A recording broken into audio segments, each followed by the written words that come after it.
cha Igbo kwen Biafra kwen Igbo bụ Igbo kwen ndị Igbo ọ ga-adịrị ụlọ mma. Nnamdi Kanu, Maazị Nnamdi Kanu, His Excellency Maazị Nnamdi Kanu, ọ dịgoro gị mma inye gị anyị Biafra. Ihe iwu bụ ọhamadike, ihe iwu bụ dike na dimkpa n'agha, echeta Obiasike. Onye na-anụ ọnụ ya bụ His Royal Majesty Eze ndị Igbo South Africa, Eze ndị Igbo Biafra, igwe ka igwe ndị Igbo gburugburu. Ọnụ mara ihe na-emenụ, ọ na-agbagwoju m anya. Odu mkpọmasị ndị Igbo kpọrọ ibe ha. O tegosi nsi eji ekwuse. A lot of people na-asị kedu ka Nnamdi Kanu ga-eji were jee nọ n'obodo oyibo na fight Biafra, na-ejekwezi mee Nnamdi arrest, kpatakwazi Nigeria, still people na-ekwu okwu ọnụ kwube na mmadụ abụrụ Chukwu. Mana ife na-ewute m too much bụ ife na-ewute m rinne n'ebe ndị Igbo leaders anyị nọ. For example, mmadụ ka Victor Ume na-asọtọrọ ọnụ na BBC. Onye ọbụla n'Igbo leaders, politician anyị, gọvanọs anyị, onye pụta ọsọ na Nnamdi jọmpụrụ bee. Ka ezi ihe Nnamdi ji jọmpụ bee, nwaanyị na-ejighị ekwute 48 people IPOB egwu na bee. Nwaanyị na-ejighị ekwute mkpụrụ mmadụ ngwa niile eji gbakasịa bee. Nwaanyị na-ejighị ekwute nna ya nwụrụ n'ime ije a.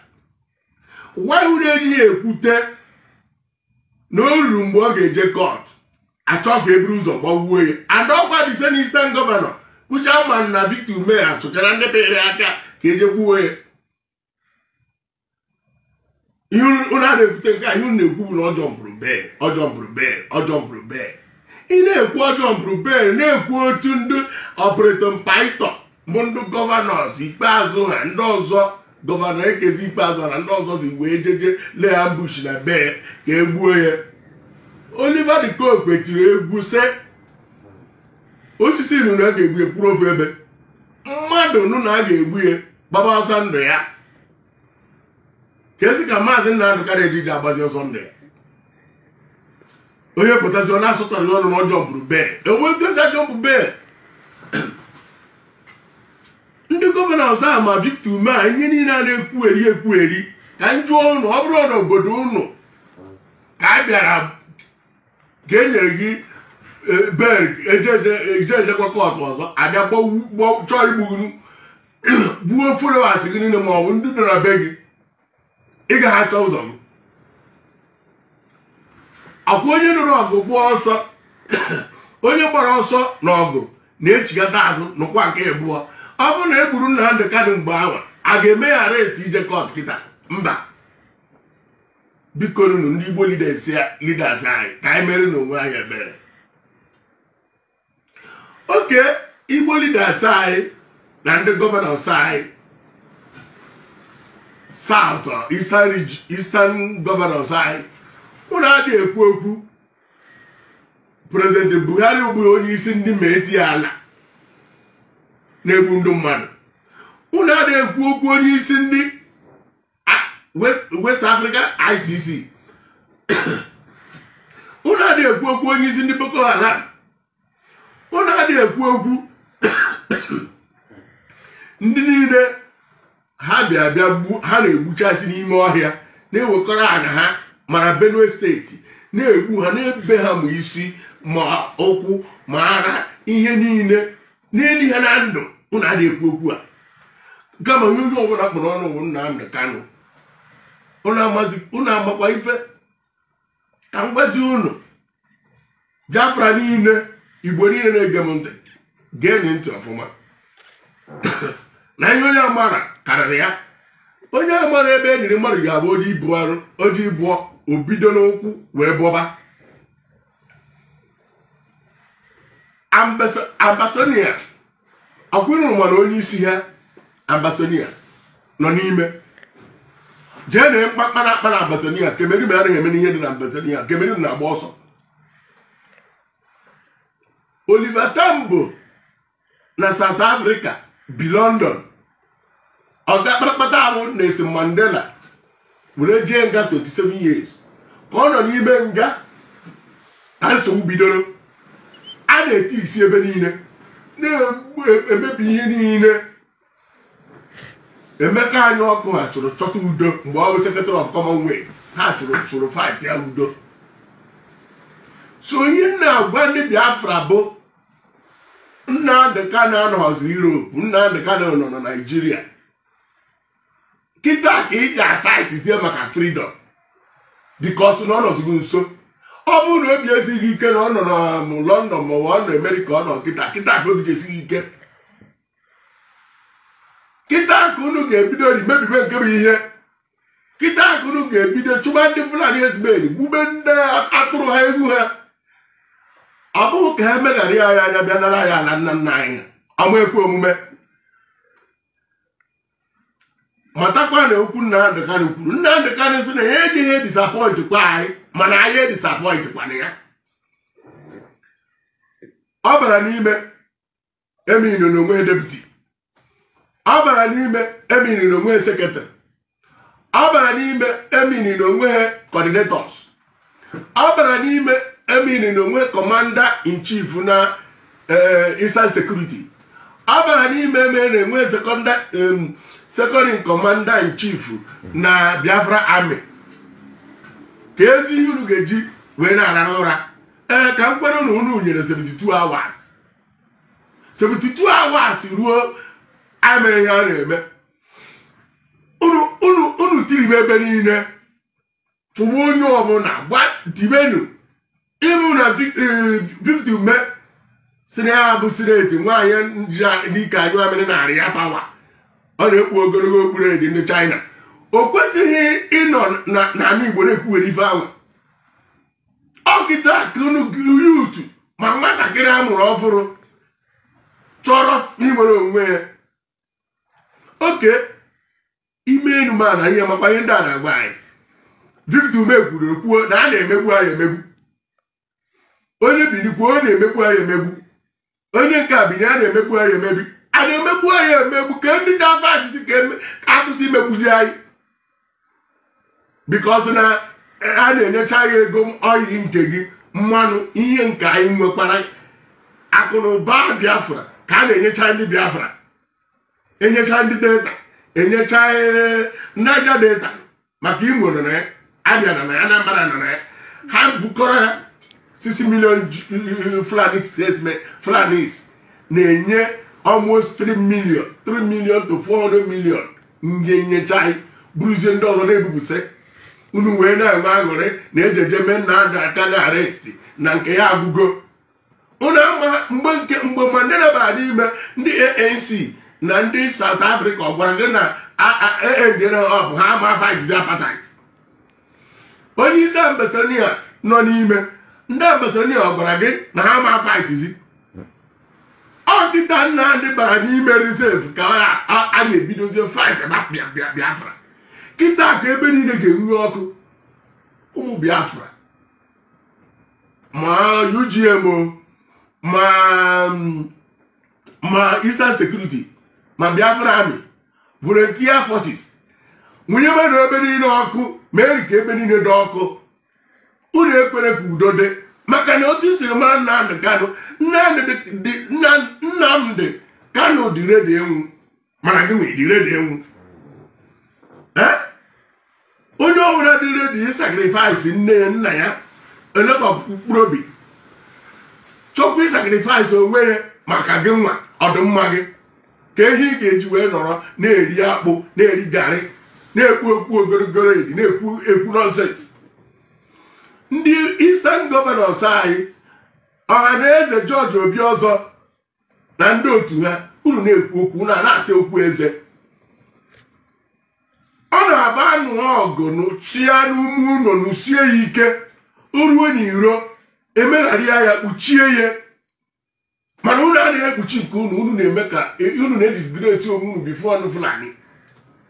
Okwu ndị niile a na-ekwu nọnsensị niile ha na-ekwu nwaanyị unu eji ihe ekpuchi ụmụnne unu otu akụ ndị Igbo unu obi ajọgbuo unu onwe ndị Biafra unu ajọgbuo onwe. Ralph Wazuke can never say such thing Victor Obiozor spoke. After the Kubo can never say that. Uche Mafo can never say it. Because when you want to fight again with the Biafra, man, na fight ka hapụrụ gọvanọ na-eje ebuka ego anyị jee esi na Anambra tedu ụzọ batabe Victor Ume agụrụezi Igbo niile o techara ya. Ndị politishan ahụ hapụ na arụ ka arụ kwụsịrị unu maka na ihe unu na-eme anyị Igbo ga-emegide unu ihe unu anwụcha isi ya. Unu ama enwe peace, unu ama enwe ndụ. Nigeria agụgokwe, Nigeria agụgo. Nwa obere trafụ ka esetiere Nigerian government ha anya manye ha chere ha mee Nnamdi Kanu arrest akụbara ha aka, mana kịta akụrụ budere nwee nsogbu. Unu enwere nsogbu maka mba ụwa, anya mba ụwa nọ n'ime. Ọ kaara unu mma ọnụ hapụrụ Nnamdi Kanu adịghị egbu mmadụ, Nnamdi Kanu abụghị annoying gọọmenti. Na Eastern Security bụ ihe a na-achọ Fulani herdsmen na atọrọ, mana ndị gọvanọs anyị na ndị Igbo leaders anyị amara datị na ndị Fulani ha na-achụ ọya na-ewute ndị Fulani. Ha na onwe ha sokwuru mkpọrọta ha n'ihi na eji enye ha President of Nigeria, Deputy President of Nigeria, ama enye ụnụ ya. Unu mee enu ma na ama enye ụnụ ya, ama enyekwa ya ụnụ mgbe akụnụ ga-ama ihe ga-emenụ. Ama enye ya unu na-eke, ama enye ya unu n'oye, ama enye ya unu n'afọ, ama enye ya unu na nkwọ. Eastern governors anyị, senators anyị, politician anyị na Eastern region, ama enye unu Igbo president, ama enye unu vice president of Nigeria, Igbo president of Nigeria. Ameghe ebe a ga-enye unu kacha eluigwe na ala ga-etiti unu. God Chukwu Okike Abiama nke na Maazị Nnamdi Kanu na ndị IPOB family na Eastern Security ga-etiti unu. Ihe unu ga-eme bụ gbaa n'izu jee nọkpụrụ n'ọnụ kpọpụta nwanne unu. Ndị Yoruba esi otu ahụ eme, ndị Hausa esi otu ahụ eme, nke m dị iche bụ aja afa. Onye na-aza ajụjụ ma BBC bịa ma ọ bụ Channel TV ya mara ka o si aza ajụjụ. Unu ekwugherizi na ekwugheri ihe na-emekere unu ka anyị bụrụ na ofu ụmụnne. Ebe anya mkpugo 3 to 5 million people before during only 3 years masa starvation na ihe niile anyị aka kwesịrị ịkpọ onwe anyị asị na mpaghara ụwa. Ebe ọbụla ijere a na-achụ ndị Igbo, ebe ọbụla ijere a na-achụ ndị Igbo maka ndị Fulani. Ndị Fulani na-ebu ego anyị ka eji achụ ndị Igbo, na ndị Igbo na-eji eme ọzọ ndị iche iche because ego anyị ego mineral resources anyị erughị anyị aka, anyị anwụzi. Anyị ga-akpọ gbagharị mbọ ma arụsokwe ndị na-agba mbọ nke arụrụ a, ndị na-eje ere mmadụ, ndị na-egiri abụ mmadụ, ọmadịkpara ha mma. Mana ana m asị biko ndị ọha na eze, George Obi ọzọ na ndị otu gị, ọha na eze ndị ọzọ, World Igbo Congress, Aiwa, gbakọtara aka ka erilize Nnamdi Kanu maka na 72 hours enyere. Ọ bụrụ na erilize Nnamdi Kanu, Nigeria ga-enwuru ọkụ. Somalia ga-aka Nigeria mma. Otu aka nna agwadewe unu uche na-ejide Nnamdi Kanu okwu agụgokwe ndị ara ekwu afụrụ ka Joe Igbo kwe na-eti mkpu na Nnamdi Kanu si na ọ ga-egbu ya. ọ nọ na Lagos na-ekwugheri eji egbu ya ọ na-eme ihe Tinubu Jagaba na ndị Lagos. Joe Igbo kwenyere mee gị. Ọ bụghị iwu na onye Anambra ga-azọta Biafra nke ọ na-abụ onye Enugu, nke ọ na-abụ onye Imo, nke ọ na-abụ onye Abịa, nke onye chukwutere mmanụ ga-enye anyị Biafra. Achukwu etego Maazị Nnamdị Kanụ mmanụ nyewa ka anyị so. Agọzie m ndị Eastern Security ike abụrụ unu gaa n'iru kịta agụrụ ga-egosi ihe unu bụ. Ndị niile na-anụ ọgụ gosiri ihe unu bụ. Gosiri Nnamdị Kanụ Biafra Niger Delta nọ na Biafra ndị niile Benin, all of you Benue bụta n'igurube n'oge ugbu a. Gosiri Nnamdị Kanụ na ọ na-anụ n'ụlọ ọgụ n'ụlọ soja anụrị ọgụ. Ihere mee ndị Fulani herdsmen na ndị Boko Haram na ndị ICC. Mana Britain ga-ata afụfụ arụ niile ha na-akpa. Achọghị m ime ebe emere Nnamdị arrest. Ihe mmadụ wee bụ na Nnamdị Kanụ nọ n'ime ka Nelson Mandela wee nụwa ọgụ wee merie ha, wee merie apartheid. Otu a ka Nnamdị Kanụ ga-esi nọ n'ime eme ụdị ihe anyị enwe Biafra independent n'ihi na Biafra abịago. Mụ onwe mgbe Obi of Obi ndị eze, Obi Hauten, Igwe Hauten, eze ndị Igbo South Africa, igwe ndị Igbo gburugburu, ofu igwe na-ejire certificate ihe njiwe ọfọ na ogu. Ọfọ na ogu m chụwakwa ndị na-achụ nnu. Ọ bịara egbu ndị Biafra IPOB family gbuo onwe ha. Ndị niile na-apụrụ anụ ka egbuo Nnamdị Kanụ n'ime prison ga-ebu ụzọ nwụchasị. Ha ga-anwụchasị. Ndị niile na-azọ ọchịchị ma erilizi Nnamdị Kanụ agaghị afụ adị ndụ ruo 2023. Otu a ka ọ dị, otu a ka ọ ga-adịgide. Ise